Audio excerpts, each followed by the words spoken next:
नमस्कार, मैं आपके साथ अंजना और आप देख रहे हैं संगठन भारत न्यूज।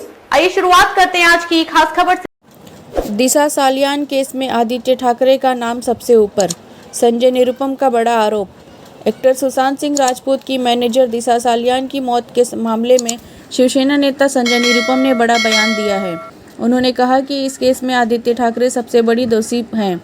इसके अलावा अभिनेता डिनो मोरिया और सूरज पंचोली का भी नाम दिशा के पिता की शिकायत में सामने आया है। निरुपम ने कहा कि दिशा सालियान केस गहराता जा रहा है। अब धीरे धीरे यह स्पष्ट होता जा रहा है कि इसकी जांच अच्छे से होगी और दोषियों को सजा मिलेगी। उन्होंने कहा कि दिशा की मौत को आत्महत्या का रूप देने की कोशिश की गई, लेकिन दिशा की लाश बिना कपड़ों की मिली है, जिससे उसके पिता द्वारा लगाए गए रेप के आरोप को बल मिलता है। संजय निरुपम ने यह भी कहा कि उस वक्त महाराष्ट्र में उद्धव ठाकरे की सरकार थी, इसलिए मामले को दबा दिया गया, लेकिन अब सच्चाई सामने आएगी। दिशा सालियान की मौत 8 जून 2020 को मुंबई के मलाड इलाके के एक इमारत की 14वीं मंजिल से गिरने के कारण हुई थी। दिशा के पिता सतीश सालियान ने अब संयुक्त पुलिस आयुक्त को शिकायत देकर आदित्य ठाकरे समेत अन्य लोगों पर एफआईआर दर्ज करने की मांग की है। उन्होंने बॉम्बे हाई कोर्ट में याचिका दाखिल कर इस मामले की जांच सीबीआई से कराने की भी मांग की है। महाराष्ट्र के मुंबई से कविता साहनी की रिपोर्ट। संभवतः इसकी जांच आगे बढ़ाई जाएगी। जो शिकायत है उस संदर्भ में सतीश सालियान के वकील ने दावा किया है कि पुलिस आयुक्त ने इस शिकायत के आधार पर एफआईआर रजिस्टर करने का आदेश जारी कर दिया है। मतलब मालवनी पुलिस स्टेशन में एफआईआर होगा और एफआईआर में मुख्य अभियुक्त के तौर पर आदित्य ठाकरे होंगे। आदित्य ठाकरे के खिलाफ अब जांच शुरू होगी और जांच के दरमियान पाया जाएगा कि उनका दिशा सालियान की हत्या में क्या क्या रोल था। एक ऐसा अंदाज है कि महाराष्ट्र के पूर्व मंत्री श्री आदित्य ठाकरे का नाम बहुत जल्दी हत्यादित्य ठाकरे हो सकता है, क्योंकि बहुत सारे साक्ष्य और सबूत उपलब्ध हैं जो स्थापित करते हैं कि दिशा सालियान की हत्या में उनकी बड़ी भूमिका है। जो दिशा सालियान और उनके ग्रुप के तमाम जो ड्रग्स एडिक्ट थे, उनको ड्रग्स सप्लाई करने वाला जो समीर खान था, उसने स्वीकार किया है कि वह ड्रग्स सप्लाई किया करता था।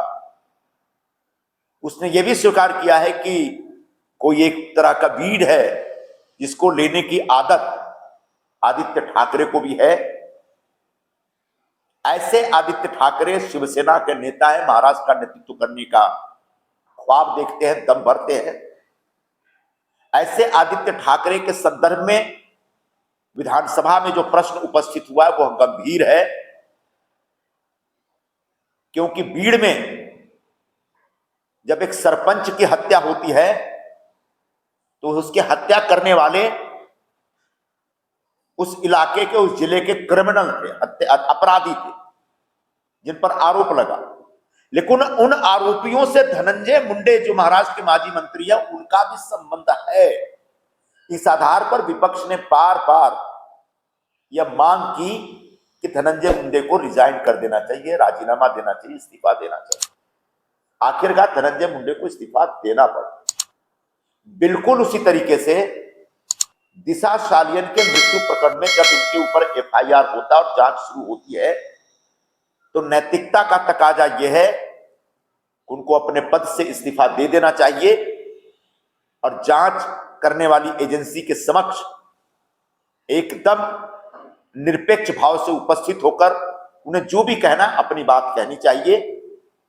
मालवनी पुलिस के कुछ अधिकारी जो इस पूरे प्रकरण की जांच पहले कर रहे थे, उन्होंने इस मामले को दबाने का प्रयत्न किया।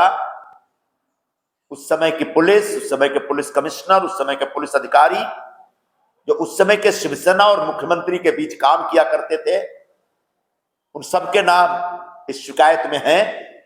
उन सब ने मिलकर पूरे प्रकरण को दबाया।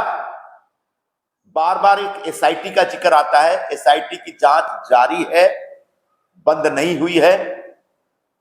आदित्य ठाकरे ने सुप्रीम कोर्ट में एक जब पिटीशन उनके खिलाफ फाइल हुई तो उनने एफिडेविट दिया कि उनको एक्सोनरेट कर दिया गया, उनको वो इस दोष मुक्त हो गए हैं।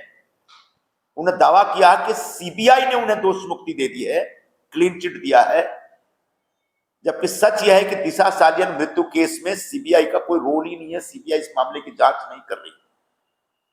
सीबीआई सुशांत सिंह राजपूत की आत्महत्या पर जो मृत्यु हुई उस मामले की जांच कर रही थी, क्योंकि कुछ लोगों को लग रहा था कि उनको आत्महत्या करने के लिए कुछ बाहर के लोगों ने उकसाया था।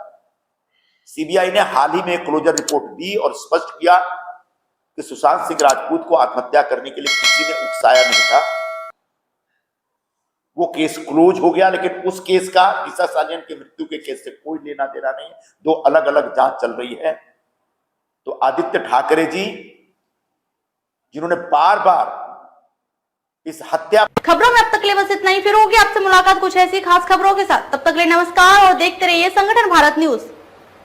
अगर आपको हमारी वीडियो पसंद आई हो तो लाइक, कमेंट पर शेयर करें और ऐसी ही खबरों से जुड़े रहने के लिए आप हमारे यूट्यूब चैनल संगठन भारत को सब्सक्राइब कर बेल आइकन को प्रेस करें। छोटी छोटी वीडियो और खबरें व्हाट्सएप और ईमेल पर भेज सकते हैं।